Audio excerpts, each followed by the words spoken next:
The stage rolled into Cedar Ridge. The seat he'd paid for sat empty. Dallas had spent 3 months waiting for a healer, trained in the old ways of Japan, the one person who could save his foreman before the fever took him. He rode back along the trail and found her in a dry canyon with a half-empty canteen and a lacquered trunk she would not let go. The wagon driver had left her there on a trade, figuring she would hand the trunk over or die. Inside it was the only thing standing between his foreman and the grave, and the men who wanted it were already on her trail. Stay until the end to see how it unfolds. The dust hadn't even settled before Dallas knew something was wrong. The stage pulled up to the trading post with its wheels grinding on the hardpan, the team lathered and blowing, and the driver dropped the mail sack like it weighed nothing. Dallas was already there, standing at the rail with his hat low against the afternoon glare, watching the canvas flap on the empty seat behind the driver, the seat he'd paid for, the seat a woman from across the Pacific was supposed to be sitting in. 3 months of letters had come down to this. 3 months of waiting on a mail runner who came once a week down a road that washed out twice and froze over once, of reading the same careful hand and answering it in his own rough one, of explaining what a ranch in Wyoming territory looked like to a woman who had never left Kyoto. He'd sent her a sketch of the house once, the front porch and the cottonwood and the fence line running out to the ridge, because he didn't trust his words to make the place sound like anything a person would choose. He'd been honest in those letters, more honest than he'd been with most people face to face, because a letter gives a man the room to say what he actually means before his pride gets up and edits it. He told her the land was hard, the winters were worse, and the nearest doctor was 2 days south and drank more than he healed. He told her he needed someone who could mend a body, not just a bandage and a prayer, but a real knowing of what a wound wanted and what a fever feared. His offer was passage and a roof and a wage, and if the rest of it grew into something else, well, that would be up to her and not to him. She'd written back that she understood, and that her grandmother's tools would come with her, and that she would decide the rest when she saw the place for herself. That last line had stayed with him, the way a few words stay with a man when they carry the weight of a whole person behind them. He was not coming to be saved, but to see if the place was worth saving someone in. The driver climbed down and spat into the dirt without meeting Dallas's eyes. Dallas asked him where the woman was, and the driver said she got off at the river crossing. 2 days back said she'd walked the last stretch on her own, wouldn't say why. Dallas asked him if he'd waited for her, and the driver said nobody waits for a foreign woman in canyon country, not when there's a schedule to keep. He said it like it was simple math, the kind of arithmetic that put a body in the dirt and a conscience to sleep. Dallas didn't argue with him because there was nothing to argue about. The man had made his choice, and the woman had been left to the consequences of it, and standing in the street yelling wasn't going to change a single hour of it. What Dallas did was turn around and walk back to the ranch, saddle the buckskin, and load the Winchester behind the seat. He loaded extra cartridges into his belt because canyon country was a place that ate the careless, and he had a feeling the careless had already been at work. Walt was still in the back room when Dallas rode out. The foreman had built a cedar ridge spread from nothing, fenced the first line, dug the first well, taught Dallas everything he knew about reading country and holding men together. Walt had been on this land longer than Dallas had been alive, had outlasted 2 droughts and 1 wife, and a winter that killed half the herd.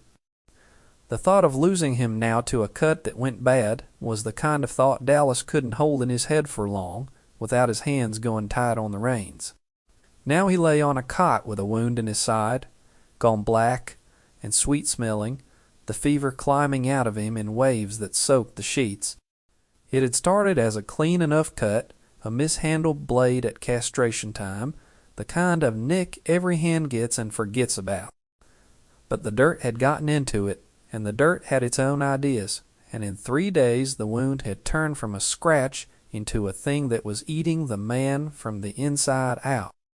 The town doc had come and gone, left a bottle of whiskey and a look that said he'd done what he could, which was nothing. Beside him the cook sat with cold cloths and a prayer she didn't quite believe in any more.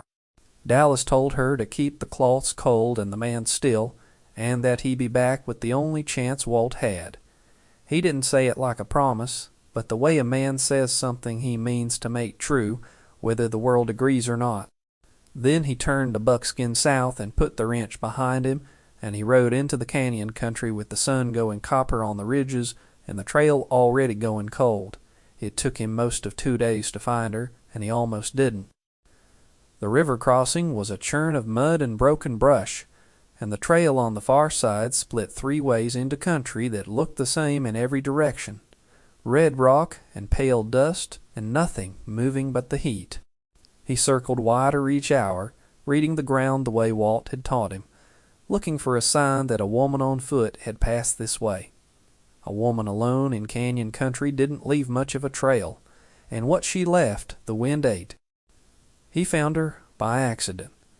Hairpin caught in the sagebrush, half buried in the dust, dark wood and a thread of red silk wound through it. Wrong for this country, belonging in a woman's hair in a cool room far from here. Seeing it stuck in a dead bush by a dry wash made his chest go tight in a way he didn't have a name for. Dallas dismounted and picked it up, turning it over in his palm, and the silk was still bright, which meant it hadn't been there long. He followed the wash south because there was nowhere else to go, and because a thing that doesn't belong in a place always points back to the person who brought it there.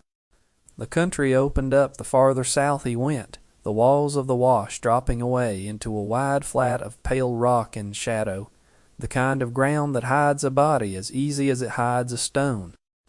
He was about to turn back when he saw the boulder and the cut bank behind it throwing a wedge of shade across the ground, in the shape of a person sitting in that shade who was too still to be a trick of the heat. She was sitting against a boulder in the shadow of a cut bank, the kind of shade that only exists because the rock was too stubborn to fall, small-framed and thin, in a way that spoke of thirst more than delicacy. Her jet-black hair was loose and dust-coated around a face that was all sharp angles and high cheekbones and eyes so dark they looked black in the shadow. A lacquered trunk sat in her lap, pulled tight against her body with both arms, the brass clasp on its front catching the last of the light. Her canteen lay beside her, nearly empty. She had been there at least a full day. She didn't beg, and she didn't run. Her eyes tracked him coming down the wash with the stillness of something that had already decided it would not flinch, and her breathing was even, her back straight against the rock, the kind of calm that only comes from having already accepted the worst possible outcome. Dallas had expected fear when he found her, because everyone in her place would have been afraid. But this woman wasn't afraid. She was just waiting to see what he was. He held out the canteen first. She looked at his hand, then at his face, and she took it with a small nod. Not thanks, just acknowledgment. And she drank carefully, way a person drinks when they've learned that water is something that can be taken away. He didn't ask about the trunk, not yet, because he could see the brass clasp was locked and that her hand had not left it since he came into the wash, and he knew that whatever was inside it was the whole story. She would tell it when she was ready, and not a second before. He put her on the buckskin behind him, trunk and all. She held the box across her lap the whole ride out, the lacquer warm against her arms, and she did not speak except once to ask how far the ranch was. He told her half a day if they pushed. She nodded again, that same small nod, and she held on to the saddle with one hand and the trunk with the other, and they rode north out of the canyon while the stars came out hard and white over the red rock behind them. He built a small fire that night in a sheltered spot off the trail, because the canyon country cold comes down fast once the sun is gone, and a woman who'd spent a day in the shade with half a canteen didn't need to spend a night in the open on top of it.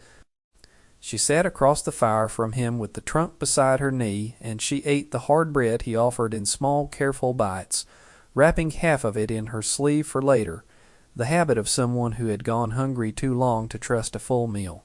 He asked her once, quiet, whether anyone had hurt her.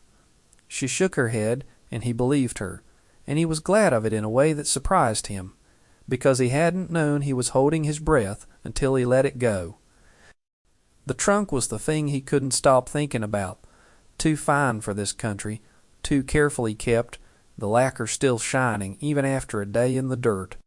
It belonged in a room with paper walls and a soft floor, not on a horse, behind a rancher who hadn't slept in 2 days.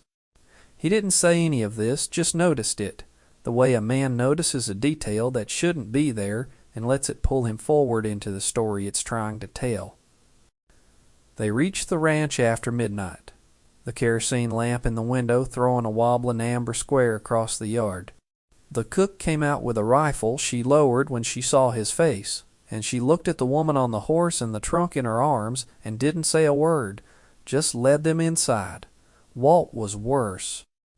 Dallas could hear it before he saw it, the breathing too shallow and too fast, the kind of sound a body makes when it's deciding whether to keep going. The wound on his side had swollen and darkened, and the smell of it filled the back room like something alive, sweet and wrong, and getting worse by the hour. Dallas put the woman in the guest room at the end of the hall. She set the trunk at the foot of the bed, and she did not unlock it.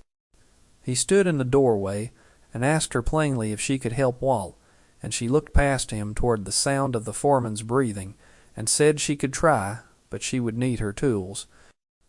He looked at the trunk, but she did not move toward it. He didn't push. Years of reading country and reading men had taught him when a thing was not ready to be moved, and this was one of those things. It wasn't distrust exactly, not the way a thief is wary, but something quieter.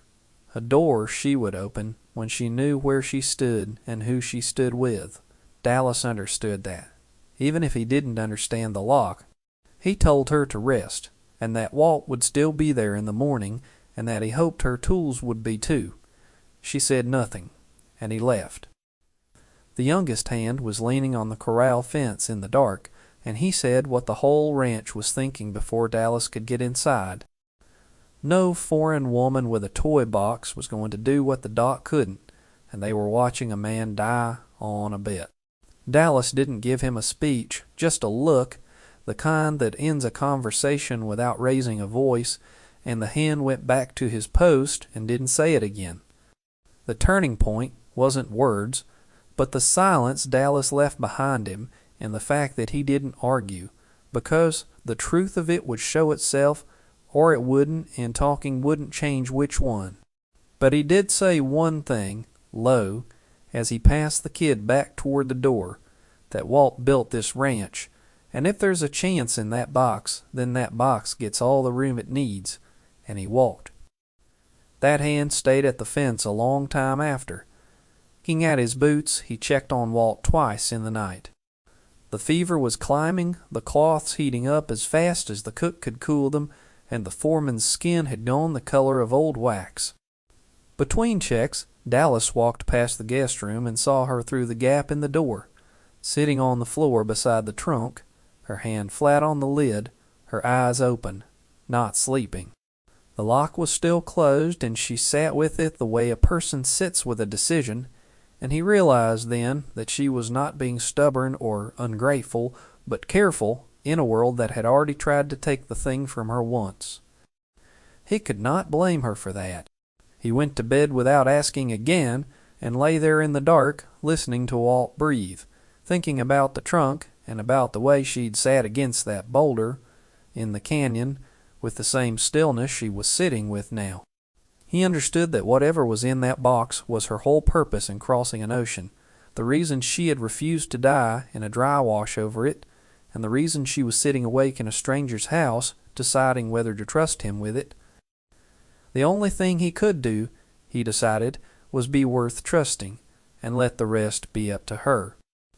What he could not have known was that the men who'd paid for that dry wash were already reading the same trail he'd ridden out on, and that the trunk's silence was about to end. She unlocked the trunk at dawn. Dallas heard the clasp click from the hall, and by the time he reached the door, she had the lid open and was laying things out on a cloth she'd spread across the floor. He stopped where he stood and watched, because what came out of that box was not what he'd imagined, and what he'd imagined was the only thing the men who'd hunted her had been able to imagine too. Inside the lacquered trunk was a smaller box, and inside that, rows of needles so fine they caught the lamplight like glass splinters, each one laid in a groove of dark silk. A pouch of dried herb bundles smelled sharp and green when she opened it, the kind of smell that clears a man's head whether he wants it to or not.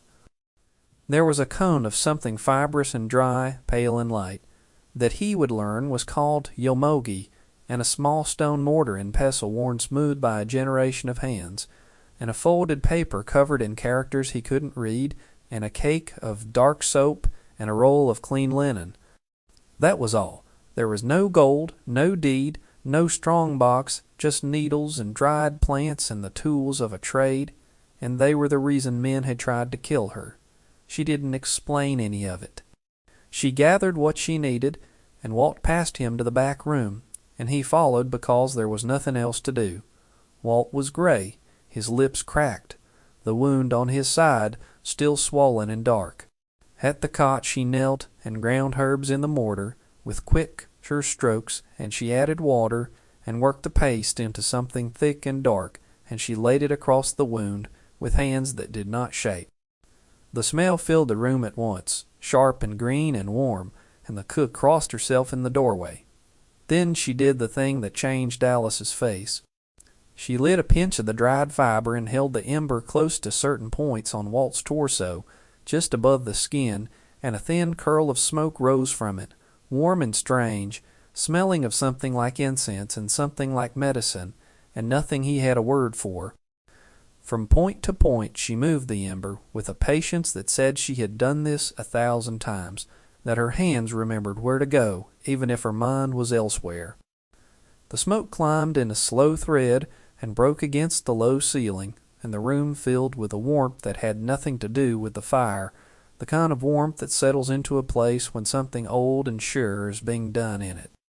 She did not speak, and the smoke moved, and Walt's breathing moved with it, and Dallas watched her work and felt something shift in him that he would not be able to name for a while. He understood, watching, that the town doc had offered Walt exactly one thing: the knife or the bottle, the cut it out or drink until a man stops feeling it. This woman was offering something the doc didn't have a name for either, a slow patience with the body that treated it like a thing to be coaxed rather than carved. He didn't know if it would work, or what the smoke was doing, or why the points on the skin mattered, or how a pinch of dried plant could reach a fever hiding deep in a man's side.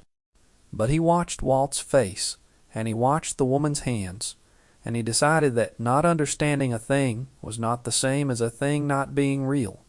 She told him, later, that her grandmother had taught her one line offered while she cleaned the mortar, not a speech, not a confession.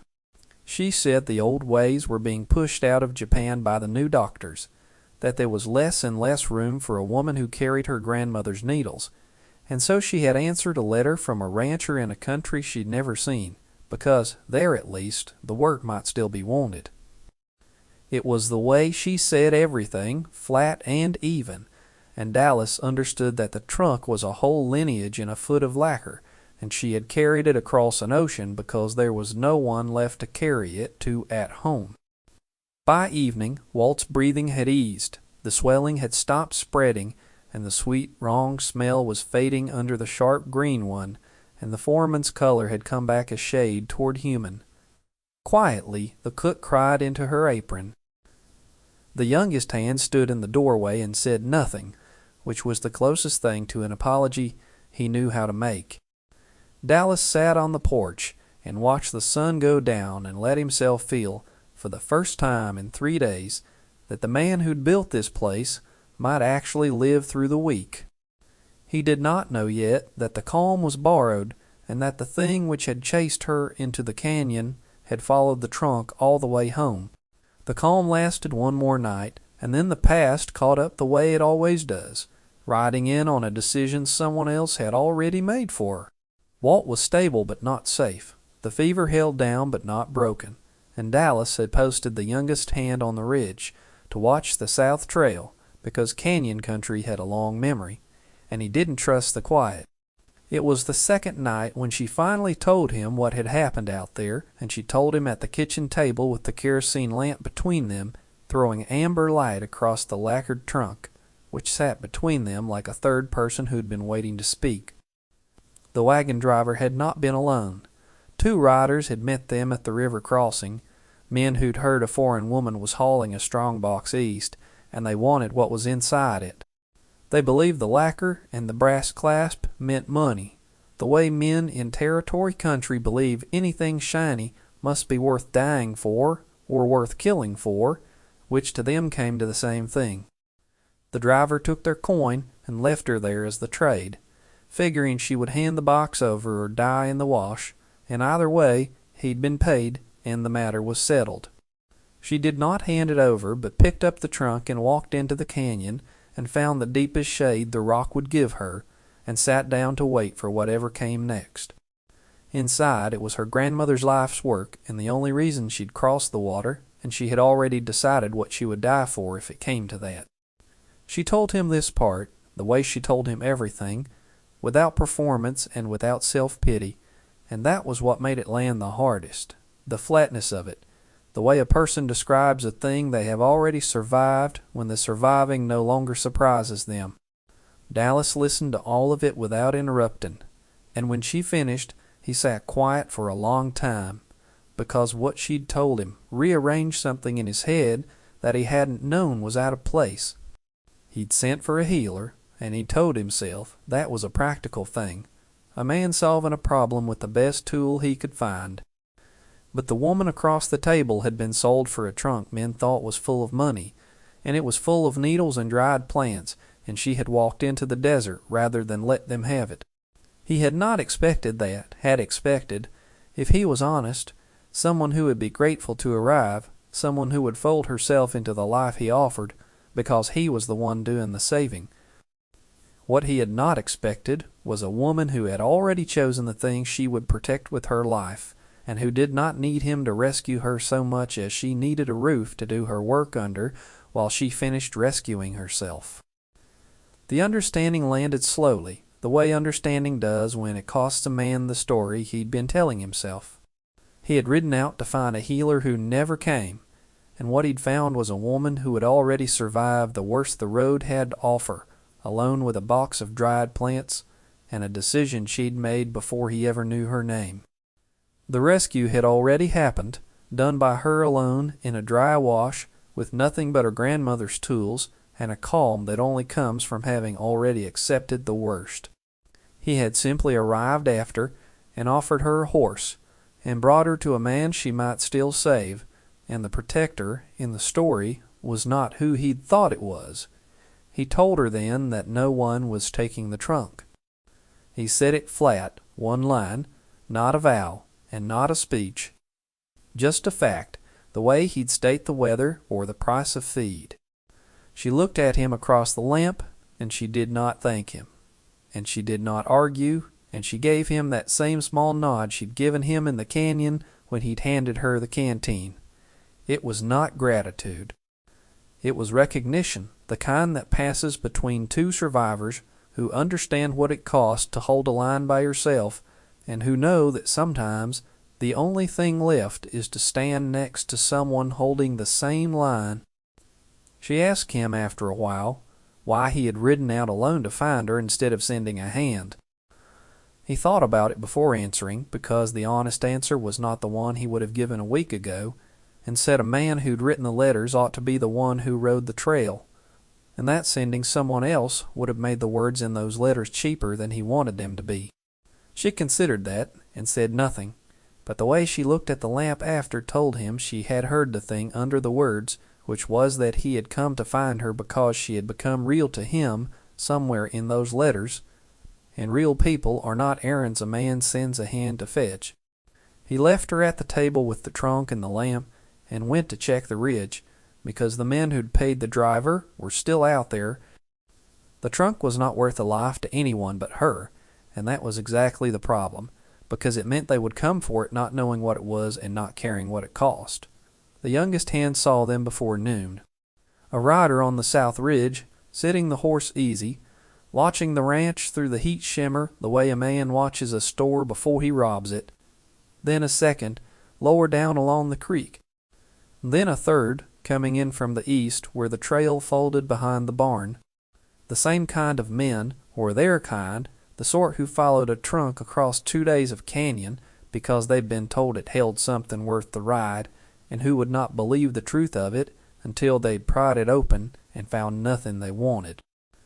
Dallas counted the ranch and found 4 hands who would stand, a cook who would not, a woman who had already survived these men once, and a foreman who could not lift his head off the cot. Dallas had a Winchester and a belt of cartridges and a porch that gave him the high ground, and a choice that was not really a choice at all. He could hand the trunk over and buy a quiet that would last until the next men came looking for the next shiny thing, or hold the line for a box of dried plants that a dying man needed and a living woman had crossed an ocean to keep. There was no version of him that made the first choice, and there never had been, and he'd known it since the canyon, and probably before. He sent the cook to the back room with Walt and a pistol she'd never fired, and set the hands where the barn and the bunkhouse gave them angles, with orders that nobody fires unless he fires first or unless somebody crosses the yard. Then he went to the porch and leaned the Winchester against the rail and waited. The woman came out behind him. She had the trunk in her arms, the lacquer catching the afternoon light, and she set it down on the porch boards, right there in the open, not to give it up, but to make plain what she would not surrender and where she meant to stand while they tried to take it. He told her to go inside. She looked at him and did not go inside. They came at dusk, the way men come when they want the light on their side, 3 riders walking their horses slow across the yard with their rifles across their saddles. The lead one was broad and sun-darkened and had the easy manner of a man who had done this before to people no one would miss. The kind of ease that comes from never having met the person who says no and means it.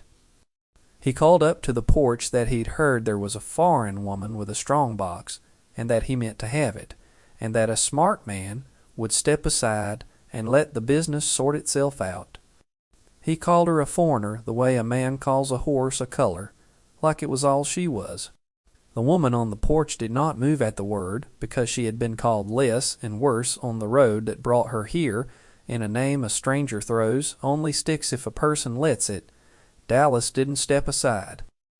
He picked up the Winchester and held it where the man could see it, and when the rider told him the woman was not his problem, Dallas said the line the way a man says something he means, even if he only just now decided to mean it. He said, "That's my wife." 1 sentence, 4 words, spoken, to put himself between her and whatever came next. The most dangerous lie a man can speak in territory country, because once a man said it, he has to live up to it, and the living up to it is the part that cost. The woman beside him went still at the words, not with surprise, but with the quiet weight of a person hearing something she will hold him to later, when there is time. The fight was short, and it was real. The lead man rushed the porch for the trunk, and the woman did not flinch away from it. She stepped in front of it, and Dallas put the rifle where it had to go. A hand in the bunkhouse winged the second rider, and the third broke for the barn and found a gun pointed at him from the hayloft and thought better of it. In the yard, the lead man went down with a wound in his shoulder, and the trunk still sitting untouched on the boards where she had set it, and the other 2 dragged him to his horse and rode out into the dark, the way men ride when the math is turned against them. They would not be back tonight. Tomorrow was a different question, and Dallas knew it, and he stood on the porch and watched them go and did not say a word, because the silence after was the only honest thing there was to say.